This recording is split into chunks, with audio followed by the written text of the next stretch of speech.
क्या आप थोड़ा-सा बता सकते हैं कि आपको इस बिज़नेस के बारे में कब पता लगा और आपके क्या थॉट्स थे जब आपको इस बिज़नेस के बारे में पता लगा?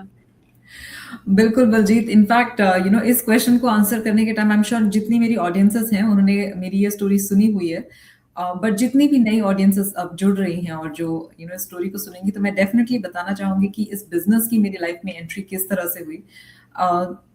It was at a time Baljeet जब I had gotten a news from back home कि मेरे डैड की तबीयत ठीक नहीं थी, लाइक एंड हम जानते हैं जितने भी हम इस पार्ट ऑफ द वर्ल्ड में रहते हैं, तो जब घर से इस तरह की कोई इन्फॉर्मेशन आती है तो you try to figure it out कि आप कैसे पहले तो पहुंचेंगे यहाँ से वहां, एंड पैरेलली माइंड में ये भी चलता रहता है कि एक्चुअली क्या है situation and how soon can you be there with your family.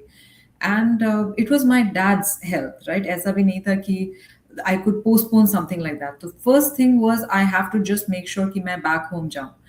अब जैसे मैंने स्टार्टिंग में शेयर किया Baljeet, I been a corporate professional, और जितनी भी वर्किंग मॉम्स हैं, वर्किंग पेरेंट्स हैं, वो रिलेट कर सकती हैं कि ऐसे डिसीजन को लेने के टाइम पे एक्चुअली तो बिल्कुल सोचना नहीं चाहिए, बट एक पैरेलल थॉट रहता है कि अब जॉब का क्या होगा, because it's an emergency, right? तो मैं ये नहीं बोल सकती कि मैं 4 दिन में आई गो बैक और मैं वापस आ जाऊंगी, क्योंकि मुझे खुद नहीं पता इतनी दूर बैठे हुए कि सिचुएशन है क्या।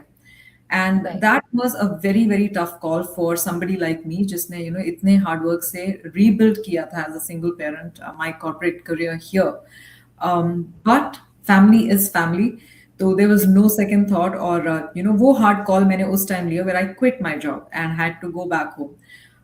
God was kind, भगवान की कृपा से जब dad better हुए and I came back, I realise कि अब इतने सालों में जो करियर मैंने बिल्ड किया था Baljeet, I am still in a new market. मुझे लिटरली ऐसे फील हो रहा था कि मैं वापस स्क्वायर वन से अपनी जर्नी स्टार्ट करने वाली हूँ, बिकॉज अब मुझे जॉब ढूंढनी है, दोबारा से एक पोजीशन सेट करनी है, फिर से स्टार्ट करना है।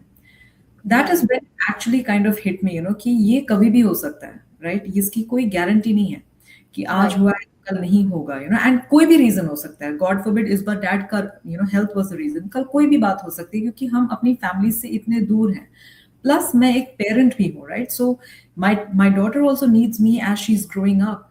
तो आई वाज लाइक अब ये एक्सक्यूजेस बनाना मुझे छोड़ देना चाहिए कि मेरा करियर पूरी तरह सेट हो जाए और कुछ और साल बीत जाए, फिर मैं कुछ ढूंढूंगी। And I was searching for jobs actually उस पॉइंट पे, बट कहीं ना कहीं I think during that search this business started coming.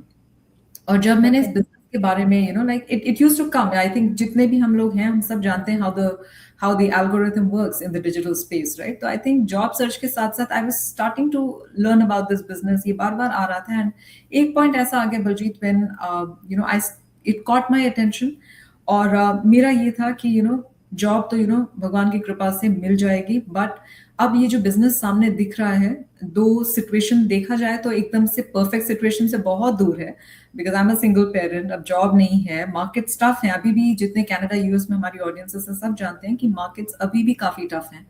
और इसके राइट, बावजूद मैं डिसाइड कर रही हूँ कि चलो बिजनेस करते हैं। बट मैंने उस टाइम यही सोचा बलजीत कि ऐसा कभी कोई परफेक्ट टाइमिंग होने नहीं वाली है, तो अगर इस बार भी नहीं किया तो फिर इसी तरह टाइम निकलता जाएगा। एंड थॉट्स, आपने जैसा पूछा क्या थॉट्स थे, तो थॉट्स सारे ही मिक्स्ड अप थे कि क्या होगा, कैसे होगा, बट राइट। पता था कि अब होगा बलजीत।